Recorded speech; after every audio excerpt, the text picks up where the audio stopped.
Boa noite, amigos e amigas. Está começando mais um programa Toque do Coletivo Alvorada. Hoje é terça-feira, 2 de dezembro de 2025. Gente, o ano está acabando, está voando esse ano, voando, né? E olha, em que pese um ano difícil, um ano complicado, né? O governo federal tem conseguido muito sucesso, muitas realizações, e hoje a gente pode dizer que o Brasil retomou, né, o seu ritmo, e neste processo a cultura tem um papel fundamental. E para falar sobre cultura, hoje, ontem, e eu diria até sobre a cultura de amanhã, ninguém melhor do que Bernardo Mata Machado. O Bernardo é uma pessoa plural, que mas muita gente da nossa comunidade aqui, do Toque do Coletivo Alvorada, conhece bastante. O Bernardo, ele é historiador, ele é escritor, ele é ator, diretor, gestor cultural, ou seja, toda a história do Bernardo, ele está mergulhado nessa questão da cultura, de uma forma ou de outra. Eu diria que são poucas as pessoas que estiveram de todos os lados, né, do balcão da cultura, como gestor, como ator, como diretor, como pessoa que reflete e escreve sobre a cultura, que pesquisa sobre a cultura. E é o Bernardo que está lançando, no próximo dia 11 de dezembro, uma quinta-feira, na Casa do Jornalista, às 19 horas, o seu mais recente livro, que chama-se Crônicas e Entrevistas Memórias. E é com o Bernardo, e é sobre esse livro que nós vamos conversar hoje no Toque do Coletivo Alvorada, que está começando. Então, vou chamar o Bernardo, que já está nos nossos bastidores. Boa noite, Bernardo. Boa noite, Ângela. É um prazer falar com você, mais Olha, uma vez. prazer e honra nosso, viu? E olha, já de saída eu te dou parabéns por esse livro, que, olha, faltava, sabe? Uma reflexão dessa trajetória tão importante das últimas décadas, eu não diria só sua, mas da cultura mineira e da cultura no Brasil. E muito além, né? Envolvendo aí questões políticas, questões econômicas, enfim, você vai fundo nesse amplo, né, espectro de temáticas. Mas eu quero começar, Bernardo, te perguntando o que te levou a fazer um livro de memórias agora, porque você é uma pessoa jovem, né, está aí em plena atividade, por que memórias agora? Olha, eu não estou tão jovem assim, não. Estou com 72 anos. Criança, 72 hoje são os antigos 52. Não, o que aconteceu, Ângela, é que eu me aposentei, né? Eu tive 41 anos na Fundação João Pinheiro como pesquisador, né? E nesse novo estágio da minha vida, a primeira coisa que me veio à cabeça foi organizar o meu arquivo, né, que tem coisa demais e que nem é bom acumular muito. Né? E ao organizar o meu arquivo, eu falei assim, olha, gente, tem um monte de coisa aqui que eu nunca publiquei.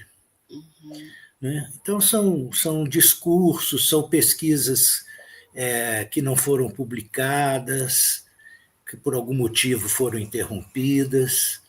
Né? Então eu falei, olha, eu estou achando que tá na hora de publicar esse material que está aqui parado. Então eu estou chamando de memórias, mas são memórias, não são memórias factuais, são memórias intelectuais. Né? São isso que eu disse, são pesquisas ainda nunca publicadas, conferências, muitas conferências que eu escrevi, mas ou fiz um esquema. Então, eu resolvi pegar esse material e publicar. Né? Eu estou fazendo uma brincadeira, né? Porque não são propriamente crônicas no sentido atual que a gente entende os significados. Né? A crônica a gente entende, no sentido atual, como registro de fatos comuns. Né? Mas, na verdade, a crônica tem um sentido mais antigo, né, que é narração histórica. o historiador era chamado, em séculos passados, de cronista. Então, como muitos dos trabalhos que eu estou publicando são trabalhos de história, né, isso é que eu estou chamando de crônicas. Agora, é verdade que eu contextualizo cada texto desse, né, e até atualizo em alguns casos. Né. Eu tenho uma entrevista que você fez comigo, né, que chama... É uma pesquisa que eu fiz na Fundação João Pinheiro sobre a política mineira. Foi logo depois do chamado Acordo de Minas, que fez aquela transição, né, para a democracia. Né? E, na época, o secretário de Planejamento queria entender o que aquilo significava e tal, e eu fiz uma longa pesquisa e que gerou um texto que chama... Política Mineira, Estrutura e Formação. E esse foi publicado na revista da Fundação João Pinheiro e teve uma repercussão muito boa. Né? Então, acho que foi por isso que você foi atrás de mim me pesquisar. Mas você, como jornalista, evidentemente, você queria atualizar o tema. Né? Então, você puxava para a atualidade, eu puxava para a história e nós ficamos nesse embate. Pois é, eu quero aproveitar e puxar para a atualidade agora. Né? E agora, Bernardo, a partir desse texto, né, como é que você vê os políticos mineiros? Né?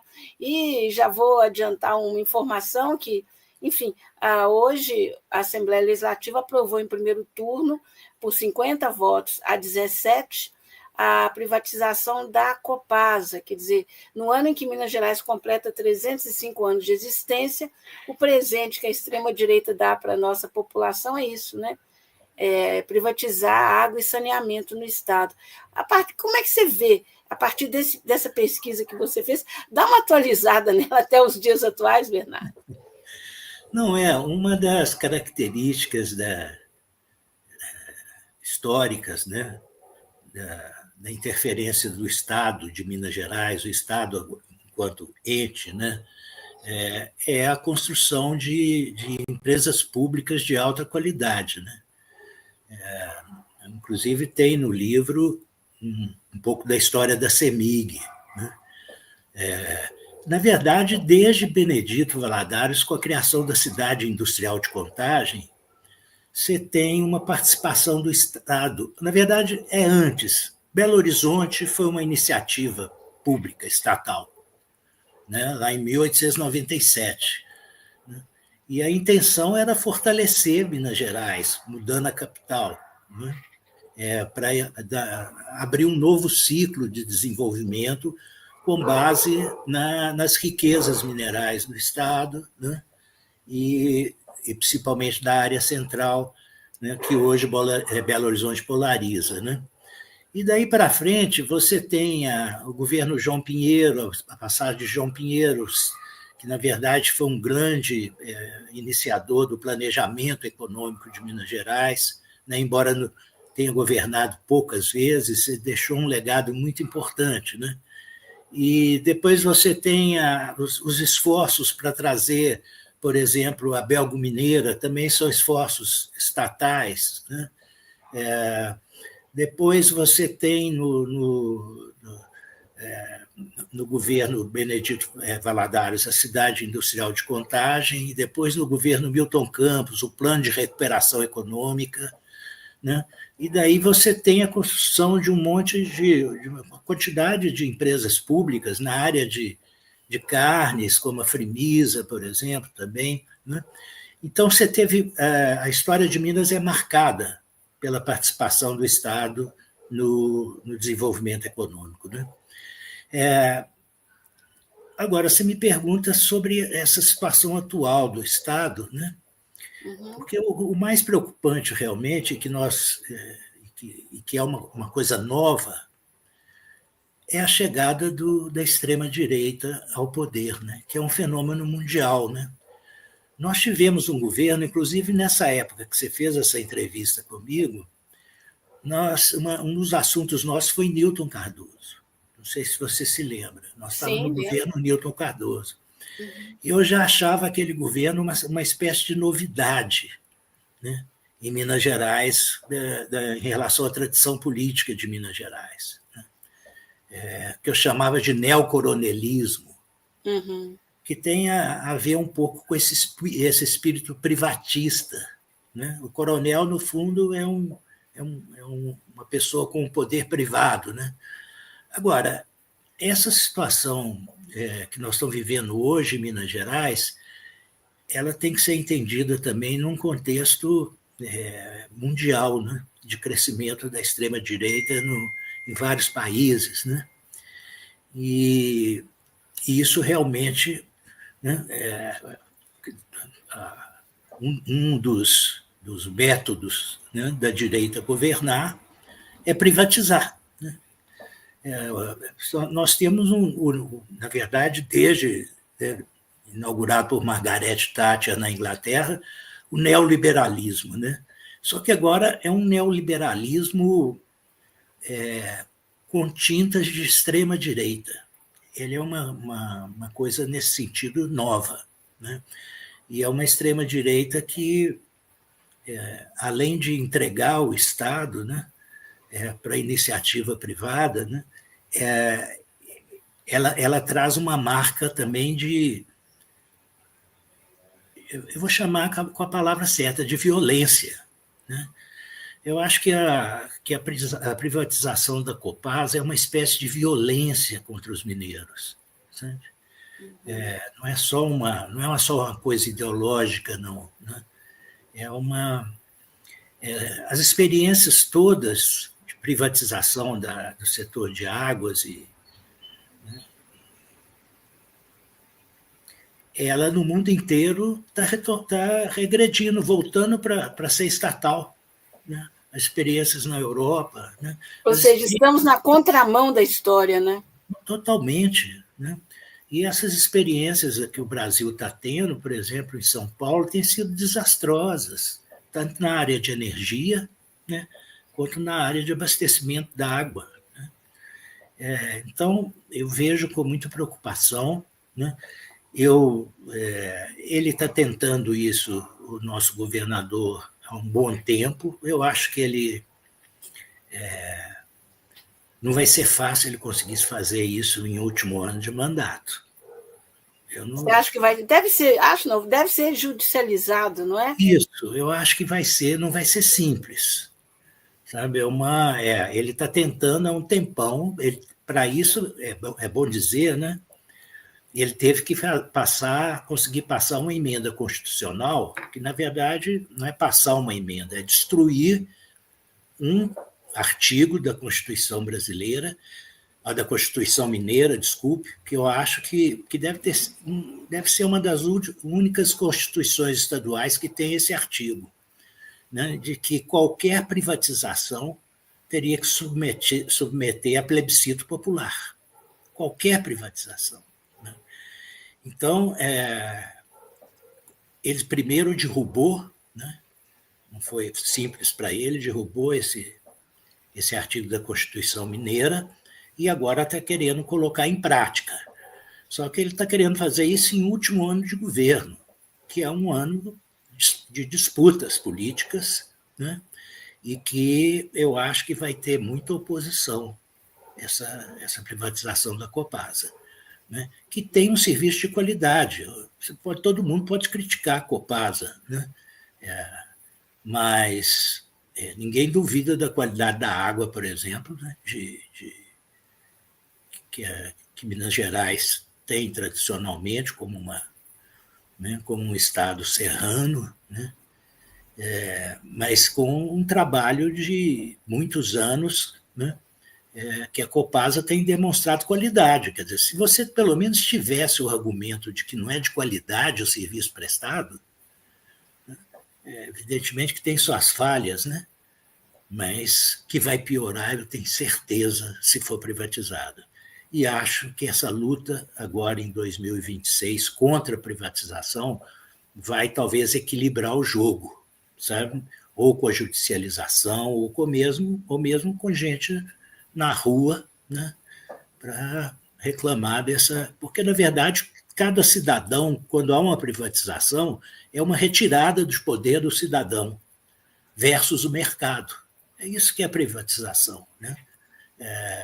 Então, os mineiros estão perdendo um bom naco da sua cidadania com essa tentativa de privatização, que eu espero que nesse ano difícil de 26, que é um ano eleitoral, a gente consiga barrar.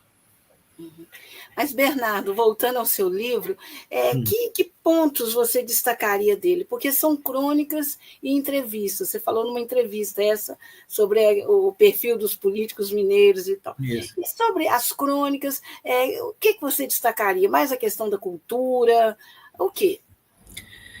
Sim. Bom, primeiro eu tenho uma brincadeirazinha também com a coisa da entrevista. Eu estou brincando um pouco com o leitor, né? Então, porque além das entrevistas que eu concedi a jornalistas, a pequenos jornais em geral, jornais sindicais, né? Acho que a entrevista com você foi a mais famosa em termos de... Não, em termos de... Orgulhosa. Não só da jornalista, como dos veículos, né? Porque o Jornal de Casa, naquela época, era muito bom. Né? Mas eu tenho um monte de entrevista também com jornais de sindicatos. Né? Mas eu estou dizendo que é uma brincadeira porque eu faço auto-entrevista também. Ah, que bacana! Porque eu tinha um monte de documentos, né? Principalmente na área de teatro, mas também na área como pesquisador, né, da Fundação João Pinheiro, um monte de coisas que eu não tinha conseguido publicar, né? E que então tem muita coisa sobre teatro, né? A minha passagem pelo teatro, a minha passagem pelo ensino e a minha passagem pela política, mas não como cargo, né, eletivo, né? Mas como assessor parlamentar que eu fui, né? Teve um momento, e foi no governo Newton Cardoso, que eu fui demitido da Fundação João Pinheiro. Isso aí é orgulho para você, viu? Orgulho, medalha. Equivale a medalha. Né? E aí coincidiu que eu fiz uma campanha do Raul Messias, que se elegeu, né, deputado estadual pelo PT. Né? Então, né, nesse período aí eu fiz até um jornal. Aí, nesse ponto, eu fui editor. Né? Escrevi o Cavuca Tatu. Que ótimo. Bem mineiro, né? Cavuca Tatu. Que era o jornal lá do gabinete. Né? E depois, depois eu fui assessor da bancada inteira do partido, né? E na assessoria da bancada a gente criou um fórum de estratégias políticas. A gente se reunia, os assessores dos deputados, e discutia as estratégias políticas, né, da bancada, e para isso a gente fazia textos também, reflexão. Então, também tem algum desse material eu aproveitei também no livro. Né? Então, Mas você teve passagens por importantes cargos como gestor cultural, tanto em Belo Horizonte, se eu não estou enganada, quanto no governo federal também. Isso, E tive uma passagem relâmpago pelo governo estadual, né? Como secretária adjunta de Cultura no governo Pimentel. Né? Tive uma passagem muito densa no município, né? A partir da gestão de Patrus Ananias, no segundo ano da gestão de Patrus, no final de 93 até 96, depois no governo Célio também, no governo Fernando Pimentel. Né? Tive essa passagem de um ano, em 2015, no governo estadual, e tive entre 2009 e 2014 no Ministério da Cultura, né? No final os 2 anos finais do segundo governo Lula e todo o governo Dilma. Né? E no final do governo Dilma, quando terminou o governo Dilma e Fernando Pimentel ganhou aqui em Minas, o Ângelo Oswaldo, que estava assumindo a Secretaria de Cultura, né, eu fui ser adjunto dele numa articulação do Fórum Mineiro de Cultura. Né? Foi uma articulação da sociedade civil que me levou. Evidentemente que eu também tenho a história no partido, né, no Partido dos Trabalhadores. Eu entrei no PT em 81, ou seja, um ano depois da fundação. Né? Então, bom, em suma é isso. No Ministério da Cultura, a minha tarefa maior no Ministério da Cultura foi a tentativa de implantar, que está indo aos trancos e barrancos, mas está andando, que é o Sistema Nacional de Cultura, né? Que é uma organização estatal, né, de gestão cultural, né, com base na experiência do Sistema Único de Saúde e de outros sistemas públicos, né, que têm sido criados no Brasil, né, que é uma articulação federativa, né, entre União, Estados e municípios, com o objetivo de garantir direitos. Né. É isso que são sistemas públicos. E, no caso da cultura, garantir os direitos culturais, né, que é também parte da minha pesquisa, né, de muitos anos, né, estudar os direitos culturais. Então, tem isso, tem teatro, tem até cinema aí comunitário. eu queria te perguntar, Bernardo, como é que é essa coisa? Porque você vem de uma família, né, absolutamente ligada à questão da cultura. Seu pai foi um jurista, um advogado, um estudioso, né, editor, a livraria Editora Vega, né? Isso. Professor Edgar da Mata Machado. Você teve um irmão preso e torturado e morto pela ditadura militar, um batalhador pela democracia e pelos direitos humanos, Zé Carlos da Mata Machado, inclusive tem um filme, né, Zé, que conta a história dele, é uma homenagem à luta dele. Né? Então, você vem de uma família muito ligada a essa questão da democracia, da cultura, dos direitos. Né? Agora, por outro lado, você vai também para o teatro, claro, é cultura, mas você vai também ser ator, ser diretor de teatro. Como é que essas coisas todas se ligam em você? Uma pessoa só com tantas faces, digamos assim.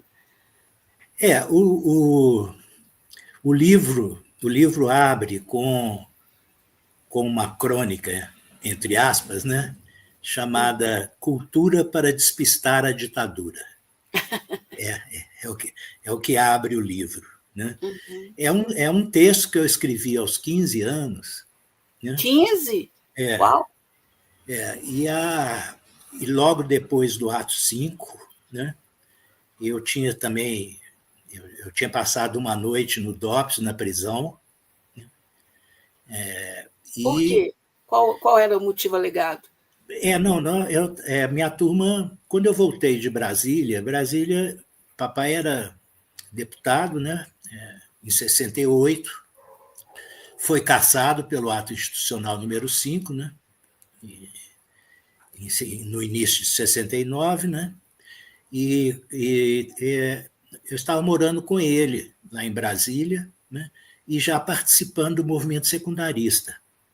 Né, e eu estudava numa escola muito, muito importante, que foi o Centro Integrado de Ensino Médio, uma escola de ensino médio criada pelo Darcy Ribeiro e Anísio Teixeira, que era liberdade total, era uma escola experimental. Né? E ali, então, em 1968, eu já comecei, dos 14 para os 15 anos, a participar do movimento secundarista. Né?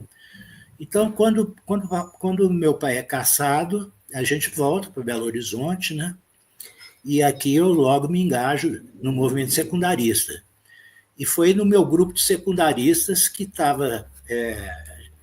o tempo todo a gente buscava relacionar-se com o movimento universitário, né? O movimento estudantil universitário. E foi numa dessas situações em que o meu grupo foi participar de uma assembleia lá no DCE, né? Que hoje é cinema, né? É o Belas Artes.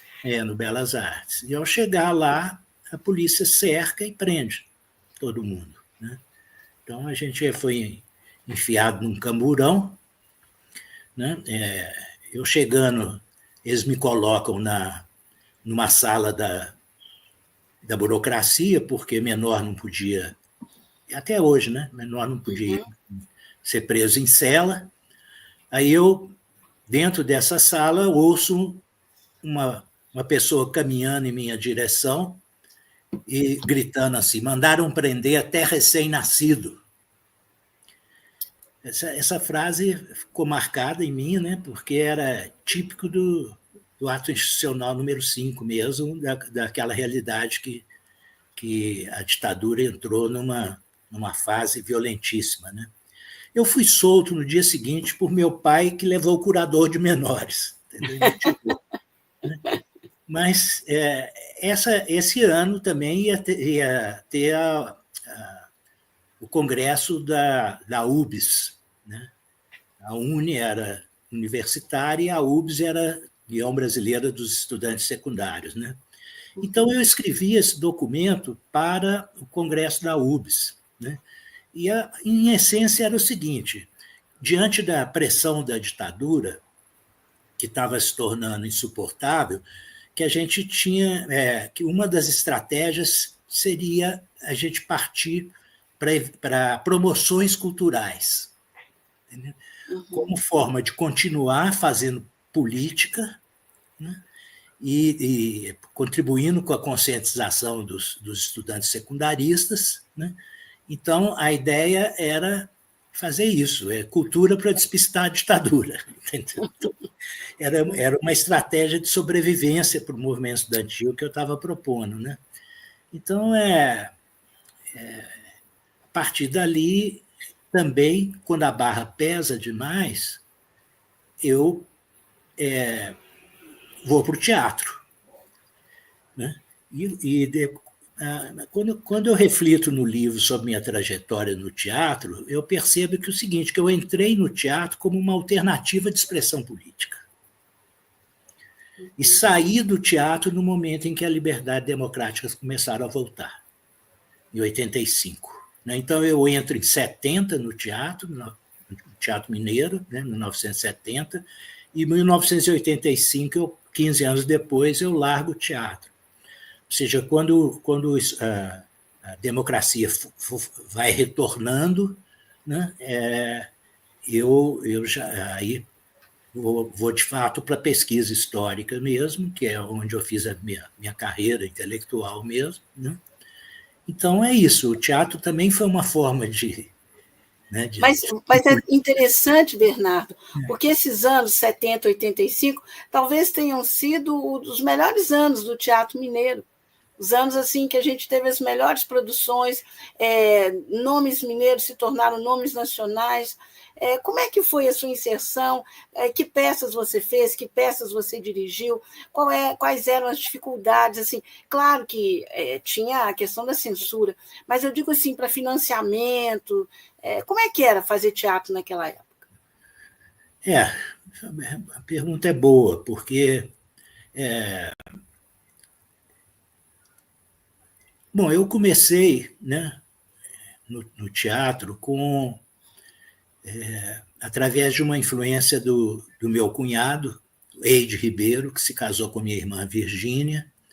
Né? E aí, a primeira peça que eu fiz, nem como ator, nem como diretor, mas como auxiliar da produção, né? Foi A Fábula da Hora Final. Opa, olha o nome, né? Olha o nome. Que era uma adaptação de Eduardo Albi, né? Só com outro nome. Né? E era um espetáculo de arena. Então,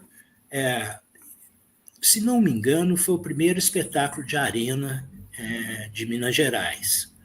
Você teve depois uma experiência importante também, aquele que diz sim, aquele que diz não, direção do Pedro Paulo Cava, de peça de Brecht. Mas a do Pedro Paulo foi 71, a do Eide foi 69. Então, isso tudo remetia um pouco à história do Arena, né? Em São Paulo. Quando a Arena, só a figura Arena já era revolucionária, quer dizer, você quebrar a relação palco-plateia. Né? Aquele palco elisabetano tradicional, Isso, distante da plateia, né? Exatamente. Né? Então, a experiência do Arena já é assim, com Boal, né? Augusto Boal, principalmente. Né? Já é revolucionária nesse sentido. Né? Então, A primeira peça que eu fiz como ator foi O Fedor.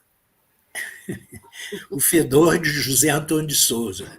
O título remetia à peste, de Camus, e falava justamente sobre a que é interpretada hoje, né, como uma alusão à ocupação nazista da França, né?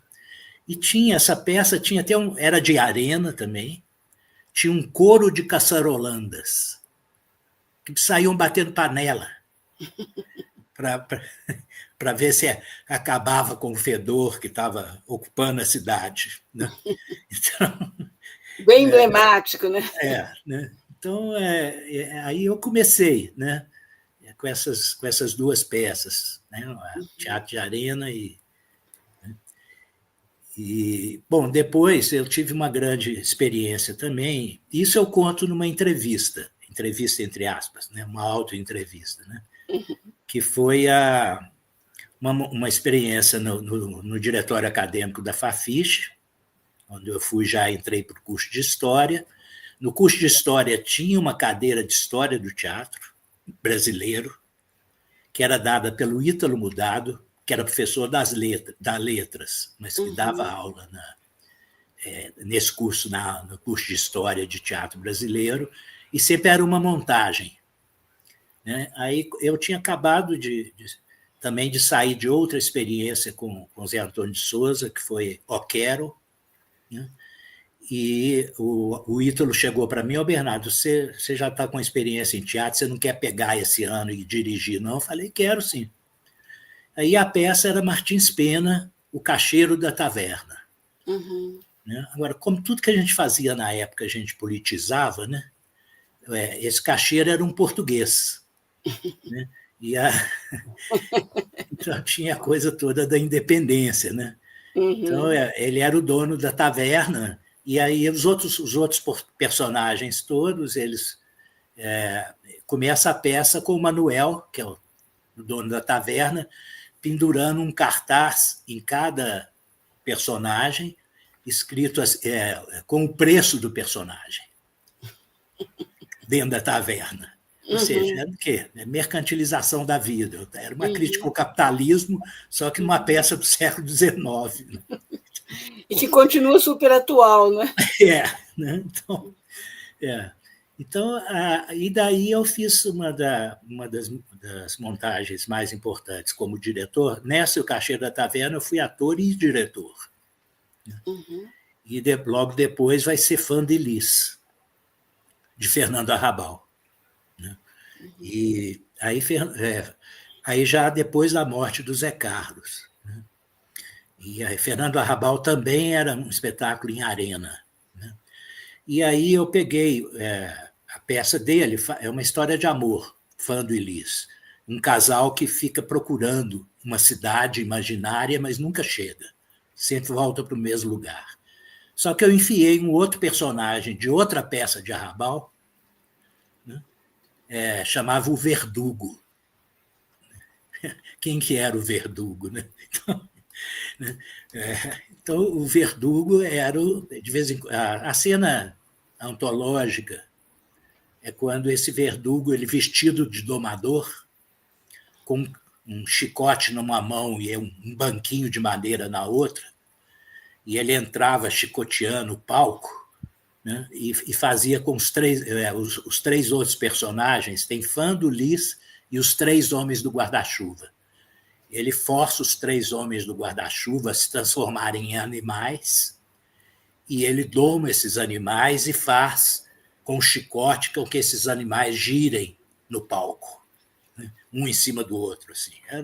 Era a cena antológica, era repressão. Né? Desde o início ele tinha essa intenção de significar a repressão. Né?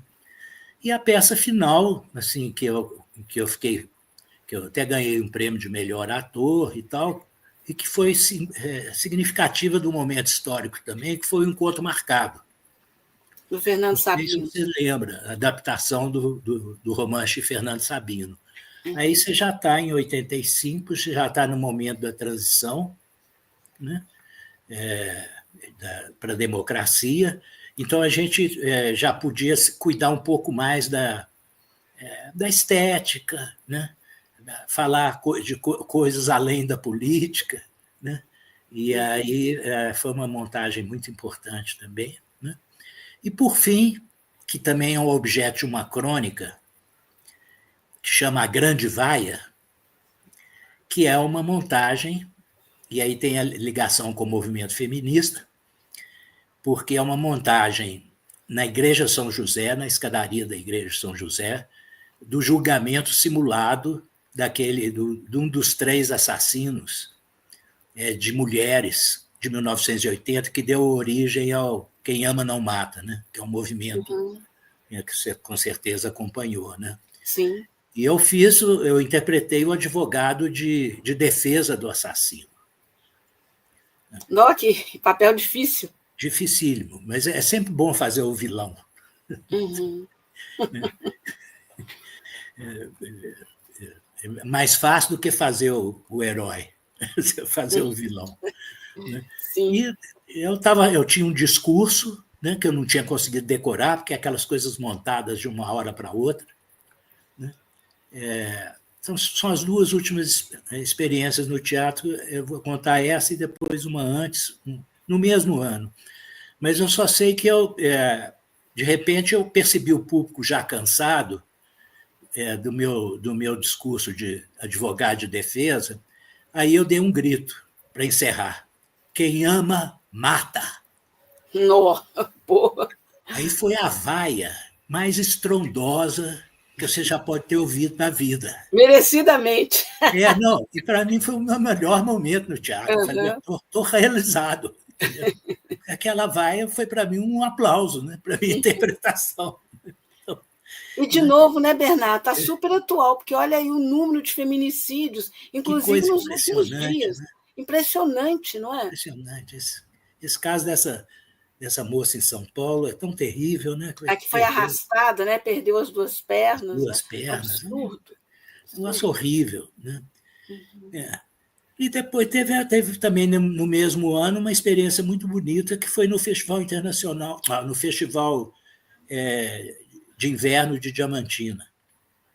Foi no mês de julho, antes dessa peça, antes da Grande Vaia, que foi uma experiência de montar com uma turma de jovens de Diamantina um espetáculo que se chamava Histórias Fantásticas e Tipos Populares de Diamantina, que é objeto de outra crônica minha também. Meu pai foi de Diamantina, ele me levava a Diamantina, nasceu em Diamantina, me levava de vez em quando, e eu sempre ouvia histórias de mistério de Diamantina, essa coisa de morto, a noivinha do cemitério, essas histórias. Eu juntei histórias fantásticas e que fala de morte e ressurreição, e tipos populares de Diamantina também, que tem uma tradição enorme. E o tipo popular é uma espécie de ator, né, da rua. Né? Então foi uma experiência muito bonita também, uma montagem feita em 20 dias, dentro de um festival de inverno, e que eu também guardo com muito carinho, por ser uma experiência de ensino de teatro também. Né? Que eu também fui professor de História do Teatro no Palácio das Artes, fui professor de História do Teatro também naquela escola que o Pedro Paulo Cava criou, na oficina de teatro. Então, a minha vida foi essa mistura de história, teatro e política. Vamos concluir aqui. Olha só, para você que está chegando agora, nós estamos conversando com o escritor, historiador, diretor de teatro, ator, gestor cultural, Bernardo Mata Machado. O Bernardo está lançando no dia 11 de dezembro, na Casa do Jornalista, às 19 horas, o mais recente livro dele, esse aí que vocês estão vendo, Crônicas e Entrevistas, Memórias. E é sobre esse livro que nós estamos conversando.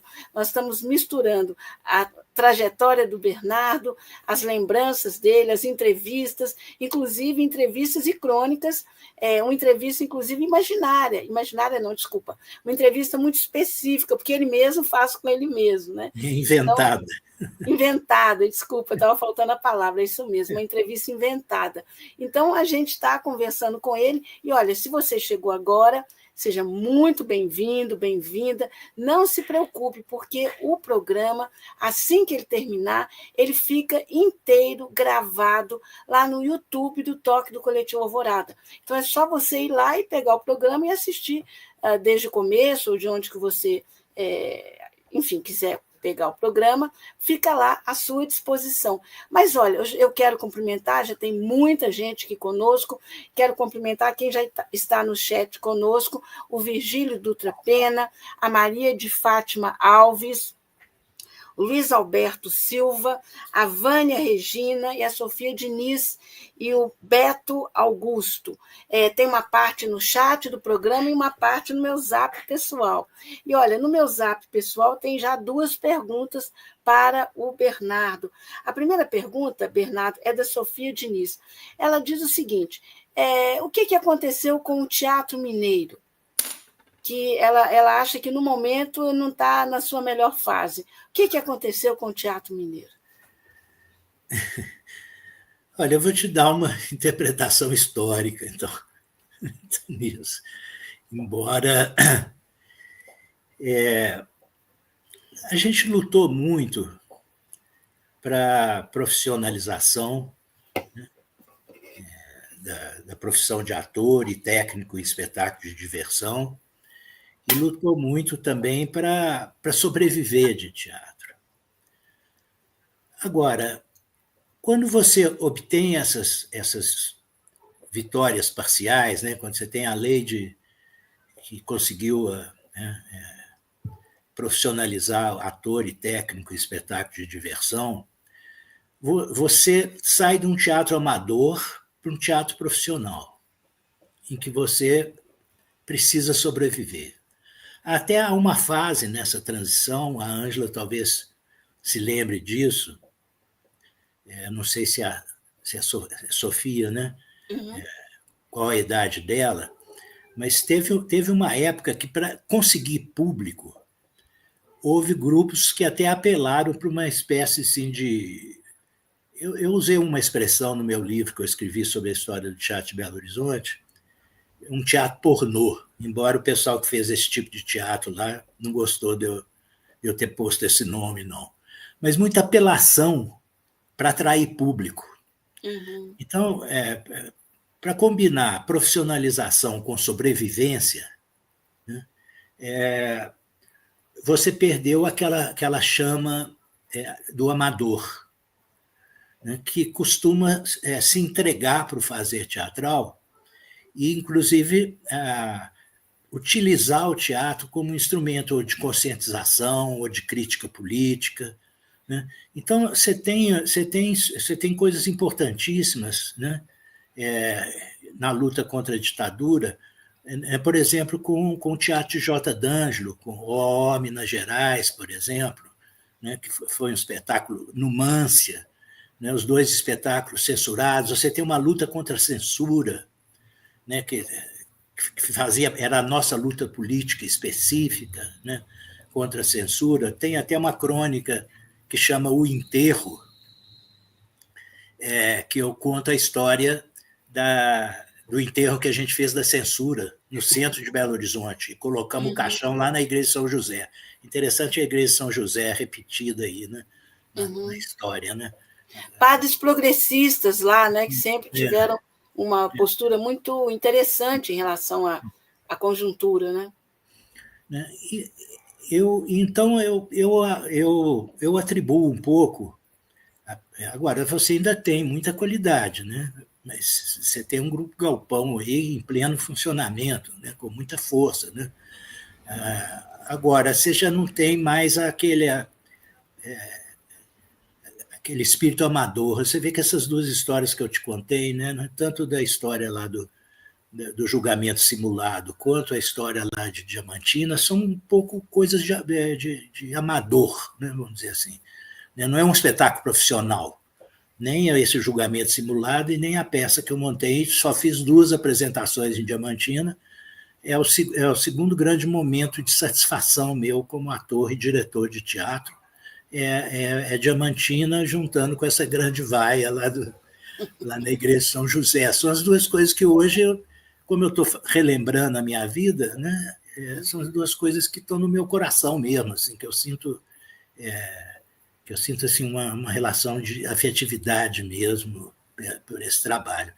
Então, eu acho que, né, quem conseguiu sobreviver foi quem conseguiu sair de Belo Horizonte, entendeu? Você fala como ator ou diretor Como Zé no Maia, teatro. né, por exemplo, né, o Antônio Grassi, são dois grandes exemplos que eu trabalhei com eles. Né? E aí eu até tenho um aspecto que emenda com minha prática como gestor cultural. Uma das lutas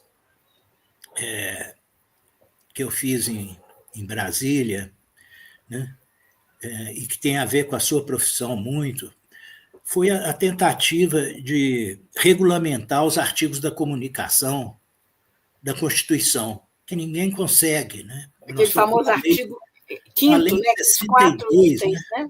né? Nós estamos com uma lei de 62, um negócio atrasadíssimo, né? Porque nós temos uma articulação né, das redes privadas. Privadas não, porque são todas concessões, né, públicas. Né?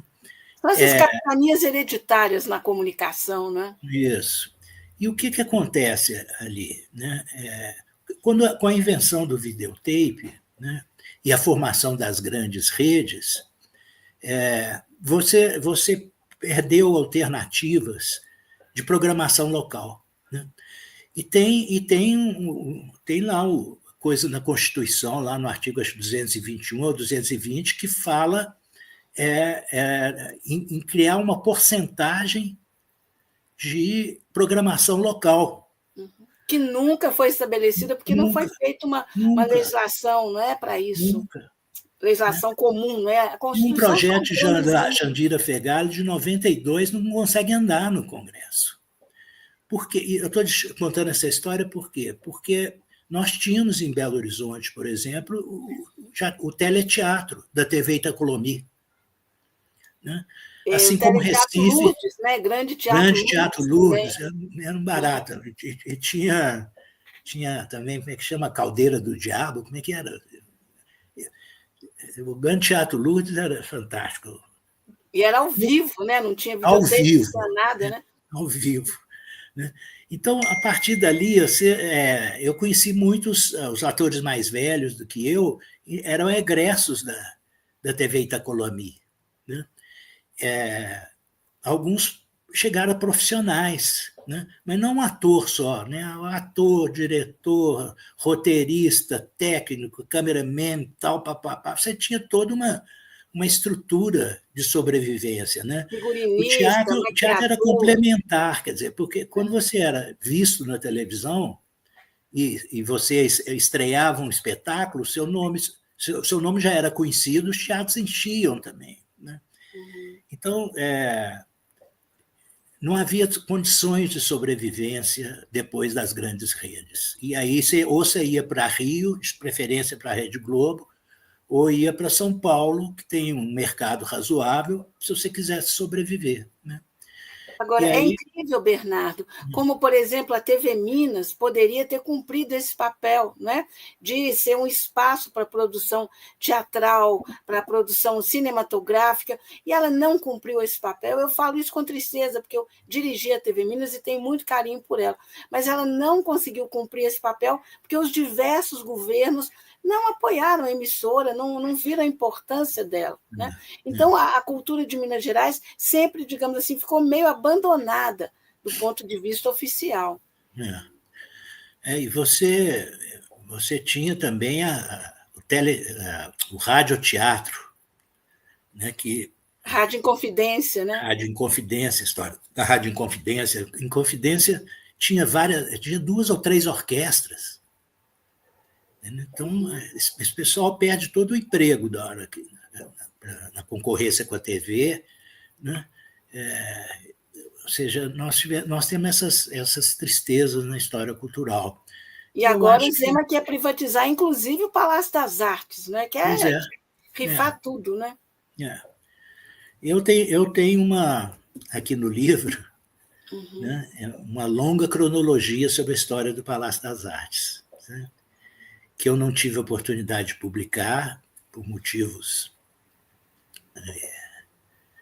que não interessa contar aqui, não, né? Mas eu comecei uma pesquisa, a convite do Mauro Verquema. Eu fiz uma história do Teatro Francisco Nunes, né? E a partir dessa história do Teatro Francisco Nunes, está publicada também, o Mauro Verquema me chamou para fazer uma história do Palácio das Artes. Eu iniciei uma pesquisa, e essa pesquisa foi interrompida, e eu agora estou tendo a oportunidade, nesse livro, de publicar uma cronologia que eu tinha iniciado, porque todo o trabalho de historiador, pelo menos o meu, metodologicamente, eu começo por uma cronologia, que é uma ciência auxiliar da história, né? Ninguém imagina que cronologia é ciência, mas é, né? Então, você contar com os fatos e as datas para você depois fazer periodização, criar grandes períodos para você depois escrever, né? E tem coisas que até hoje ninguém sabe sobre a história do Palácio das Artes, né? Por exemplo, dá um exemplo, fiquei curiosa. Olha, o Israel Pinheiro, ele assume o governo de Minas em 1900, ele é eleito em 65, né? E do antigo PSD, né? Partido Social Democrático, do Juscelino. Né? Juscelino tinha iniciado a construção do Palácio das Artes, mas depois, como prefeito, depois que ele sai, a obra praticamente paralisa em 1945. Então, uma das preocupações do Israel era terminar o Palácio das Artes. Agora, ele é eleito, junto com mais 5 governadores do Brasil, nas eleições de 65, considerados de oposição à ditadura. Negrão de Lima no Rio, né? Israel Pinheiro. O AI-2 foi para ele, né? A dissolução dos partidos, né? Extingue os partidos e cria a Arena só e o MDB, né? E eu fiquei convencido de que ele entrou para a Arena para evitar que o governo dele fosse boicotado. E uma das estratégias dele, ele fala assim, eu tenho que terminar, isso é uma entrevista dele, eu tenho que terminar o Palácio das Artes, eu não saio daqui. Tanto que ele inaugura no último dia de governo, em 71. Né? Mas, então, uma das primeiras providências dele foi convidar o presidente do Brasil, Costa e Silva, para uma primeira inauguração. Que não tinha nada a ver com arte, com cultura, aliás, tinha a ver com repressão, com ditadura. E aí é um concerto de Nelson Freire. Né? Depois você tem a Marinha dos Estados Unidos, faz uma banda lá dentro. Nossa. Entendeu?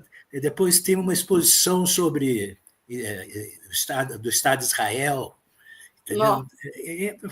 Em suma, dá para você entender direito. Como é que ele vai equilibrando, né? Né? E como é que você tem que... Né? Como é que o Palácio das Artes começa assim um pouco, né?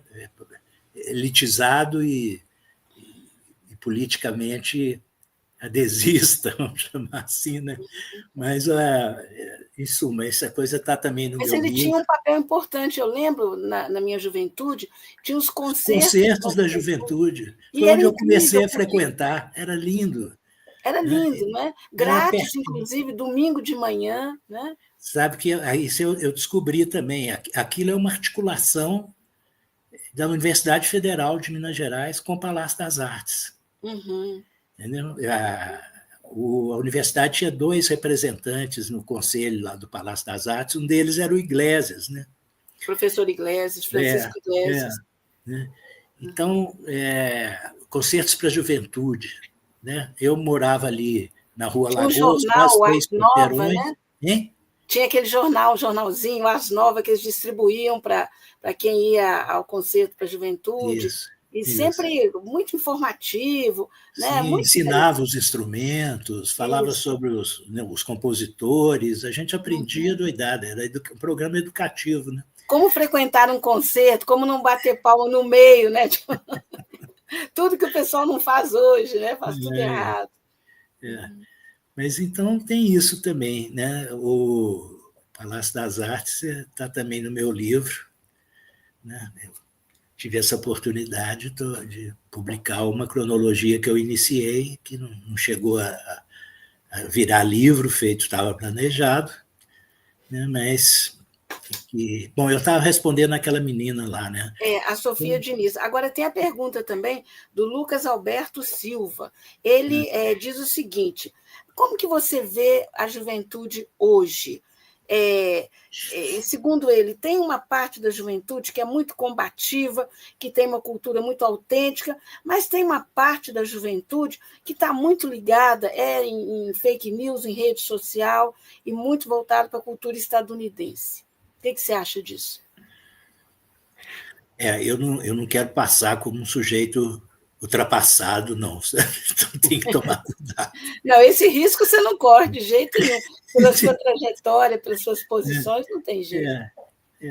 Nós comentamos, né, duas. Eu não sei se como é que ele chama? Luiz Alberto Silva. O Luiz Alberto já estava acompanhando o programa, né? Quando a gente falou no fenômeno Zema, né, vinculado à privatização da Copasa e vinculado a um movimento internacional de crescimento da extrema-direita, né, e que está, inclusive, atingindo parte da juventude. Né? Então, acho que Você acredita? Aí eu vou ir além da pergunta do Luiz Alberto, ele me desculpa, eu vou acrescentar alguma coisa aqui. Você acredita nessa história de geração Z, ou é mais uma fake news fabricada aí para justificar manifestações de extrema-direita? Pode ser até que ela exista, porque eu acho que esse termo geração Z já foi um pouco anterior. Somos nascidos já nos 2000, não é isso? Uhum. O que eu poderia dizer com segurança, assim, de não estar errando, é que existem juventudes e juventudes. Então, você tem, por exemplo, isso aí já é aquele meu outro livro, aquele sobre que você me ajudou também, que na época que foi ser lançado, é Política Cultural Fundamentos. Né? A gente te entrevistou, né? Foi muito bacana. Foi. E tem um momento lá no livro que eu falo da importância do hip-hop. Foi uma importância mundial. Como é que, até então, eram nós da classe média que falávamos de esquerda, que falávamos pelo favelado, pelos negros, né, desde lá de Arena contra Zumbi, etc. E tal. De repente, o movimento hip-hop é uma articulação da juventude da periferia, né, que começa a falar sobre os seus problemas com os instrumentos dela, né, nas ruas. Eu tenho uma crônicazinha também sobre o grafite, né, que eu falo que o grafite, na verdade, é um movimento de cultura popular urbana, né, em que essa garotada que assinava, eles estavam querendo dizer o seguinte: olha, nós existimos. A gente não consegue entrar nos salões, a gente não consegue entrar na indústria cultural da televisão, a gente não entra nos salões eruditos, nos teatros, nos palácios das artes da vida, mas nós existimos. Olha só, nós assinamos aqui, ó, o nosso nome. Né? Belo Horizonte está toda grafitada, né? Né? Então, essa é uma juventude, né? Que basicamente é uma juventude negra, né? E da periferia. Né? O que é um grupo feito os Racionais, MC, que importância dos Racionais e a origem deles, que é essa, né? da periferia, né? Urbana. Né? Então, nós temos essa juventude. Agora, nós temos o fenômeno também das redes sociais. E aí nós temos que aprofundar nisso. Né? Eu acho que temos esse fenômeno dos influencers, né, que é um fenômeno, para mim, né, o que é isso, na verdade? Né? As redes sociais elas introduziram uma realidade, né, em que quanto mais você influencia através das redes, mais você ganha grana. Uhum. Porque o que as grandes big techs fazem? elas remuneram gente que atrai outros para as redes sociais. E como que elas remuneram? Elas remuneram com a grana de propaganda que ela veicula. Uhum. Né? Ou seja, nós tivemos, então, essa parte da juventude que está sendo assambarcada por essa ideia de. Eu até me pergunto, seriam os novos ricos? Né? Em alguns casos, sim. Tem gente que está. E está havendo uma conexão diabólica, né? Entre muita grana e muito crime. Está aí o Banco Master, né, que não nos deixa mentir. Então, aí as operações, né, carbono oculto, essa da Refit, né, lá, da refinaria de Manguinhos. E aqui em Minas Gerais, né, hoje, inclusive, teve uma operação também aí, em cima de sonegação envolvendo supermercados. Aquele Aurélio, né, lá do Mensalão. Né? O Marco Aurélio, Marcos Valério, desculpa. Marcos Valério. Que coisa, né? O cara está de volta, não aprendeu nada, né? Está de volta, né? Então, veja bem, a gente identificava a juventude e rebeldia, juventude, e agora, né, tem uma parte da juventude que foi incorporada à última fase do capitalismo, que é a das big techs, né? A fase mais recente do capitalismo, que é a do ultraliberalismo, né, das big techs. Então, eu diria que há juventudes e juventudes. Uhum. Então, eu não... Agora, o que você acha dessa decisão do governo chinês? Eu adianto que eu achei muito interessante.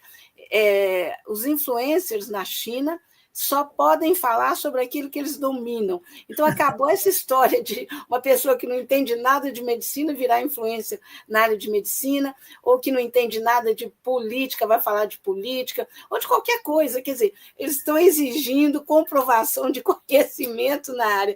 Se fizer isso no Brasil, acaba talvez com 98% dos influencers, né? Com certeza. Você acha uma saída interessante? O que você acha disso?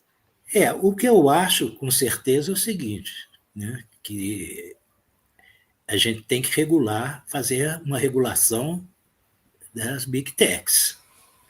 Né? Porque o que se comete de crime, entendeu, dentro das big techs, fora, eu não estou nem falando só da faixa da internet, eu estou falando daquelas também subterrâneas, né? Deep Web, né? Que você contrata pesada, que tem você tudo ali, né? Tráfico de assassino, gente, pedofilia, tem tudo. Pedofilia, né? E quantidade de crimes, né? Afora ofensa, né? Nossa Senhora. Então, parece que eu acho que aquela conclusão que o Supremo Tribunal Federal chegou e que baseou essa pequena regulação que está sendo feita no Brasil é de que o crime, que é crime na realidade, é crime também na rede. Que história é essa? Né? Os libertários é que acham que não pode ter nenhum tipo de regulação, que tem que ser tudo liberado, mas não é possível, né? Não é possível. Então, eu acho que isso tudo tem a ver com a extrema-direita, e, sabe, tem a ver também com a sedução que a juventude, uma parte da juventude está sendo dominada por essa, né, por essa ânsia de ganhar grana, ganhar dinheiro. Né? Como é que chamava Willy Brandt, que foi um chanceler alemão? Ele falava assim: todo social-democrata foi comunista na juventude. Todo bom social-democrata foi comunista na juventude. Isso eu acho genial, né? E agora, se bobear, todo social-democrata está se transformando em extremista de direita, né? Pegando a Alemanha como referência, né? Digamos assim. Nossa, você vê o que está acontecendo na Alemanha, gente? Então, isso é muito grave, né? E se você vê a história do nazismo, né? Eu faço um pouco de história do nazismo nesse livro, porque tem uma crônica, entre aspas, que chama Política Cultural em Tempos Sombrios, que eu fiz para analisar o período Bolsonaro na cultura. Mas aí eu faço comparação com o nazismo, entendeu? Inclusive, uma das coisas, um dos conceitos utilizados atualmente, que é o marxismo cultural, foi inspirado num conceito dos nazistas que era bolchevismo cultural. Foi repaginado com esse nome de marxismo cultural. Eu falo um pouco o que é isso, o que foi essa coisa de politicamente correto também, porque aí do outro lado, porque a turma do Bolsonaro também era contra o politicamente correto, que, aliás, até sumiu um pouco do ar. Uhum. Então, nós estamos vendo perigosamente um renascimento do fascismo. Vamos resumir em fascismo, não vamos falar em nazismo. Não, E a importância que foi, nesses regimes, de uma juventude hitlerista. Ou seja, então a gente tem que pensar, volto a dizer, tem juventudes e juventudes, e que tem uma aí que está vindo com essa mentalidade fascista. Exato. Bom, a gente está chegando ao final da entrevista. Eu quero pedir, como sempre eu faço, para você que está nos assistindo, curtir, compartilhar esse programa, porque se você curte e compartilha, os algoritmos das Big Techs, vão considerar que a gente é importante, que a gente é relevante, e aí esse programa, essa entrevista tão importante com o Bernardo Mata Machado vai chegar mais longe. Então, compartilha nos grupos de amigos, de WhatsApp, no grupo da família, enfim, nas suas redes sociais, e nos ajude a divulgar um conteúdo tão importante, tão relevante, e que você não encontra na mídia hereditária, na mídia corporativa. Essa mídia que não se interessa em aprofundar em absolutamente nada, muito menos em cultura. E, claro, se você puder, também contribua com o Coletivo Alvorada. Olha, nós temos um Pix, e a nossa chave Pix, eu vou pedir a Alexandra Badaró para colocar. Isso, já está aí. Então, para você contribuir com qualquer valor para o Coletivo Alvorada, a nossa chave Pix é alvoradacoletivo@gmail.com. Repetindo a chave Pix para você colaborar com qualquer quantia, alvoradacoletivo@gmail.com. É com a sua colaboração, a sua contribuição, que a gente banca este programa, outros programas do Coletivo Alvorada e também toda aquela série de atuações políticas, atuações que visam conscientizar, ampliar o debate, aprofundar a democracia, que a gente sempre mostra no final do programa. E hoje não vai ser diferente. Mas antes disso, eu quero fazer uma última pergunta para o Bernardo. Bernardo, esse período, do 2 anos de Collor, de golpe, e mais 4 de Bolsonaro, que aquela eleição foi muito esquisita, foi assim quase uma volta à ditadura lá de 64.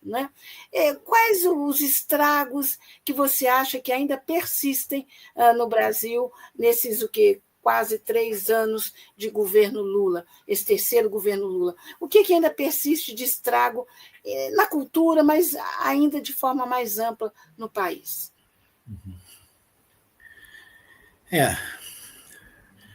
Eu prefiro falar um pouco mais sobre 2026, sabe? Quer dizer, eu acho que 2026 é importantíssimo, para a definição dos rumos que o Brasil vai tomar, sabe? Eu estou acreditando que o Lula vai ser reeleito, mas isso é quase fé, quando fala acreditando, mas eu acho que provavelmente será tão apertado quanto foi 22, embora hoje esteja parecendo mais folgado. E eu acho que vai ser difícil, porque a pauta da extrema-direita é a pauta da segurança pública. Então, eu vejo esse tema da segurança pública depois daquela matança lá no Rio de Janeiro, né, em que você tem uma parte importante dos, né, dos brasileiros, né, que acreditam naquela coisa. Né? Então, eu acho que o governo Lula está demonstrando, né, uma coisa fundamental, né, que o bandido não está na favela, não. Entendeu? Tem uma peça de Brecht, que eu esqueço o nome dela, mas que tem um diálogo entre um banqueiro e um ladrão. O banqueiro vai visitar o ladrão que roubou o banco dele e fala: poxa, você, não sei como é que você conseguiu e tal, você é um ladrão competente. Ele falando: eu competente? Eu estou aqui atrás numa cela, competente é você, banqueiro. Entendeu? Então, Eu já assisti essa peça também, não estou lembrando o nome, não. não sei se é exceção e a regra, não sei. Mas esse diálogo, para mim, é bem significativo, né? Quer dizer, mas existe uma parte da população que acha que o bandido está na favela. Não, o bandido que está na favela é massa de manobra, entendeu? Dos grandes poderosos e ricos. Eles são soldados rasos. Entendeu? Então, nós temos nossa tarefa para 2026 é demonstrar isso. Se você quer fazer segurança pública no Brasil, É a você ópera tem que dos três começar. vinténs? O quê? É a ópera dos três Eu vinténs? acho que é. Não tenho certeza. Acho que Eu é. estou achando que é também. Não vou pôr a mão no fogo, não, mas eu acho que é. Então, eu acho que é isso. Quer dizer, eu acho que o esforço do governo está sendo através dessas operações que chegam ao que o pessoal está chamando ao andar de cima, né?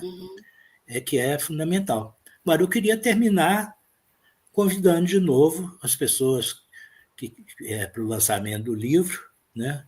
Quinta-feira, dia 11 de dezembro, às 19 horas, na Casa do Jornalista. E não tem versão online, não, viu, gente? É papel mesmo. Por enquanto, não tem versão online, não.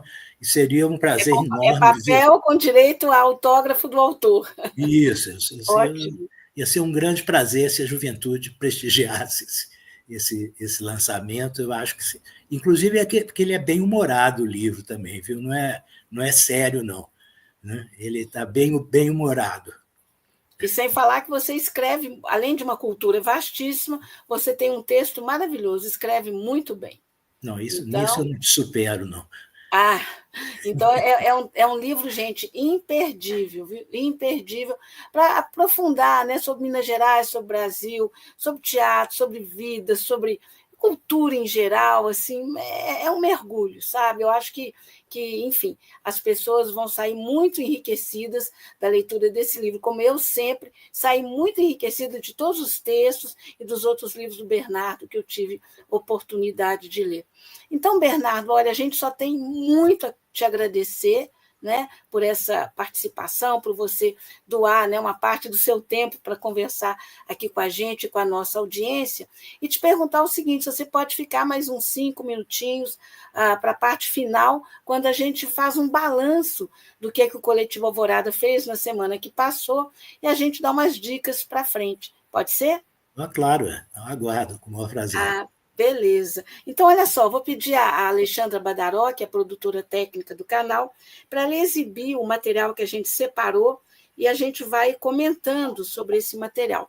Olha só, gente, aqui vocês já estão acostumados com essas projeções, esses cards que o Coletivo Alvorada divulga nas redes sociais e também em penas de prédios, e sempre tratando de um fato do momento e a posição do Coletivo Alvorada sobre esse fato.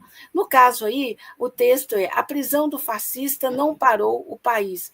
Quem está parando o país não deixa o país avançar é o Congresso, né? E sempre assinado Coletivo Alvorada.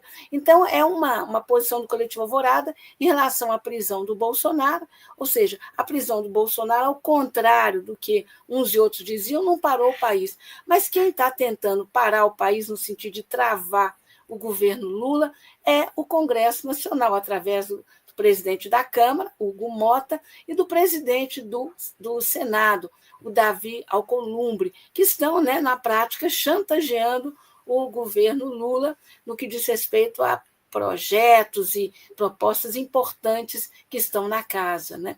O que mais, Alexandre, que a gente tem aí que nós separamos? Vamos seguindo com o material? Estamos aqui, pessoal, acompanhando a votação da privatização, né, da venda da Copasa. Primeiro turno, primeira sessão do dia. Começou agora às 9 da manhã e agora, nesse momento, está tendo uma verificação de quórum. Mas estamos aqui mobilizados em defesa da Copasa, Coletivo Alvorada, na Assembleia Legislativa de Minas Gerais. Exato. Esse vídeo que vocês acabaram de ver, a narração, inclusive, é do nosso produtor técnico, do Pedro Martins. Desculpa, produtora técnica é a Alexandra. Nosso produtor, né, aqui do Produção Executiva. Me ajudou aí, Alexandre, obrigada. O Pedro Martins. O coletivo está esse tempo todo acompanhando, mobilizando contra a privatização da Copasa. E hoje não foi diferente. Cedinho, o coletivo já estava lá na Assembleia, esse vídeo foi sobre o início, né, das votações, mas, infelizmente, a votação em primeiro turno, a favor da privatização foram 50 votos e contra a privatização 17 votos. Ou seja, no primeiro turno, a privatização da Copasa já foi aprovada. E, vem aí o segundo turno e, seguramente, vem a judicialização, como o próprio Bernardo comentou, não é, Bernardo, no início deste programa, porque é um absurdo, é um atentado contra Minas Gerais privatizar uma empresa que tem um serviço, uma qualidade de água tão boa, feita a Copasa, e na contramão do que está acontecendo no mundo, né, gente? E nesse sentido, viu, Alexandra, você consegue colocar esse card do Patrus Ananias, do deputado Patrus Ananias? Aí, olha só, tem uma manifestação assim, imediata, né, do deputado Patrus Ananias, quando ele diz o seguinte: no aniversário de 305 anos de Minas Gerais, o governo e sua base na Assembleia Legislativa de Minas Gerais aprovam em primeiro turno a privatização da Copasa, um patrimônio do povo mineiro. Esse placar de votação se torna um capítulo lamentável na história do nosso Estado. E aí vocês estão vendo a reprodução do placar, né? Os 50 deputados que votaram a favor e os 17 do bloco de oposição que votaram contra. A gente vai precisar divulgar muito esses 50 nomes, né? Torná-los famosos, para que nas eleições as pessoas saibam exatamente, né, quem não deve ser votado, né? Porque isso é um crime contra Minas Gerais. Você concorda, Bernardo? Você concorda, Bernardo, que é um crime contra Minas Gerais, essa privatização? Eu não sei se o Bernardo está nos ouvindo agora, mas mais cedo ele colocou isso, né, que era um absurdo a privatização da Copasa, né? Bom, tem mais card aí, ô Alexandre? Eu ia te pedir para colocar isso.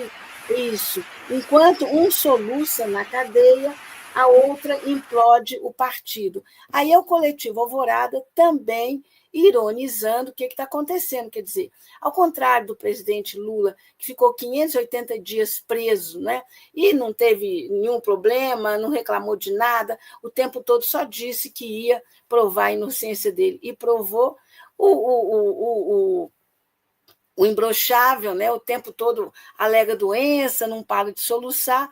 Enquanto isso, né, a Michele, né, a ex-primeira-dama, está implodindo o PL por onde ela passa, né, arrumando uma confusão entre os filhos do Bolsonaro, entre integrantes da base do PL. Ou seja, isso aí eu acho pouco e bom, porque, enfim, mostra, né, o desespero, por um lado, e a desarticulação desta extrema-direita que tanto infelicitou este país, né?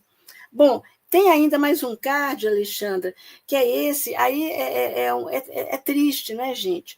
É a morte do Bolão, nosso querido Bolão, sempre foi o proprietário, né, do restaurante Bolão, ali na Praça Duque de Caxias, em Santa Teresa, o bairro boêmio de Belo Horizonte, um restaurante muito bacana que fechou recentemente, e hoje a gente teve a triste notícia do falecimento do seu dono, né? Então, olha, os sentimentos do Coletivo Alvorada para todos os familiares do Bolão, para todos os amigos e para todos aqueles que frequentaram aquele restaurante tão bacana e que marcou época em Santa Teresa e que tanto o Bolão Pessoa quanto o Bolão Restaurante vão fazer muita falta em Belo Horizonte. Então, os nossos sentimentos para a família, os amigos e todos os frequentadores, né, desse restaurante e que tiveram a oportunidade de conhecer essa figura tão bacana que foi o seu proprietário. Mas a gente tem mais coisa ainda. Eu quero fechar pedindo a Alexandra para exibir o vídeo com o deputado Rogério Correia, em que ele faz uma grave denúncia em relação ao governador Zema, esse governador que está aí querendo vender Minas Gerais inteira. Vamos lá, Alexandra, com o vídeo? Você consegue localizá-lo? Ele é... deixa eu ver qual que ele é aqui. Ele está abaixo do card do Bolão. E está no perfil do Muniche.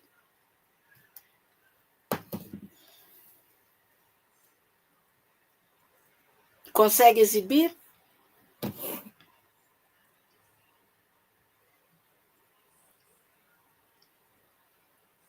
Eu acho que a gente está com algum probleminha aí para exibir esse vídeo. A Alexandra não está conseguindo, mas olha, eu vou pegar esse vídeo aqui em outro lugar e vou comentá-lo com vocês. Só um instantinho aqui. Já estou chegando. Aqui, olha. E fiscal desta empresa que o governador Zema faz parte, que é da família dele. Eu hoje, tendo um debate... É o deputado Rogério Correia. Esse vídeo, inclusive, está aí nas redes sociais, nas minhas redes sociais e de muita gente aí. É o deputado Rogério Correia pedindo a quebra do sigilo fiscal e bancário do governador Zema, tendo em vista que uma empresa da família dele estaria envolvida nessa questão dessa corrupção aí envolvendo os consignados. E é uma empresa que foi criada no governo Bolsonaro, e são 10 empresas só, a do Zema é uma delas, e é uma espécie de financeira que também entrou nessa questão aí dos consignados, e, segundo o deputado Rogério Correia, há muito indício de coisas irregulares.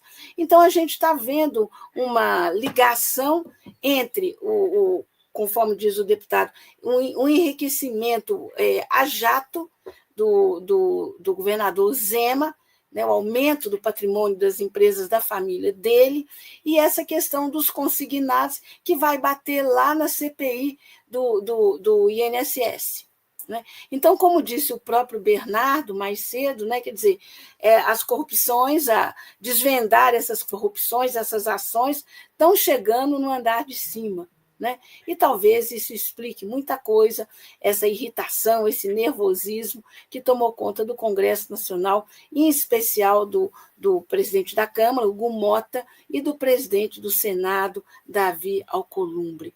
Então, gente, é isso, olho vivo, o ano acabando, mas muita coisa para acontecer ainda este ano, e ano que vem, como disse o Bernardo, é um ano fundamental, um ano de eleição, e que a gente vai ter que ter um empenho absolutamente especial, que não se trata de qualquer eleição, talvez seja a eleição mais importante das nossas vidas, aquela que vai definir se nós vamos continuar avançando, né, rumo a combater as desigualdades, ampliar a democracia, ampliar os direitos, ou se a gente vai voltar a esse período obscuro, terrível, fascista, né, de um governo Bolsonaro. É isso que está em jogo. Bom, gente, então a gente vai ficando por aqui, agradecendo mais uma vez muito ao Bernardo Mata Machado, essa figura fundamental da cultura mineira, da vida política mineira, que tivemos o prazer e a honra de entrevistar aqui hoje. E agradecer a todos vocês que estiveram conosco até agora e pedindo sempre curtidas e compartilhamento.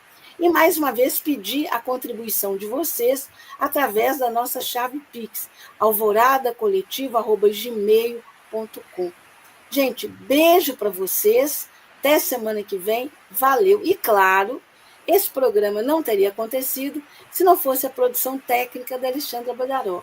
Esse programa não teria acontecido se não fosse a produção executiva do Pedro Martins, que está em todas, estava inclusive hoje lá na Assembleia Legislativa, na luta contra a privatização da Copasa.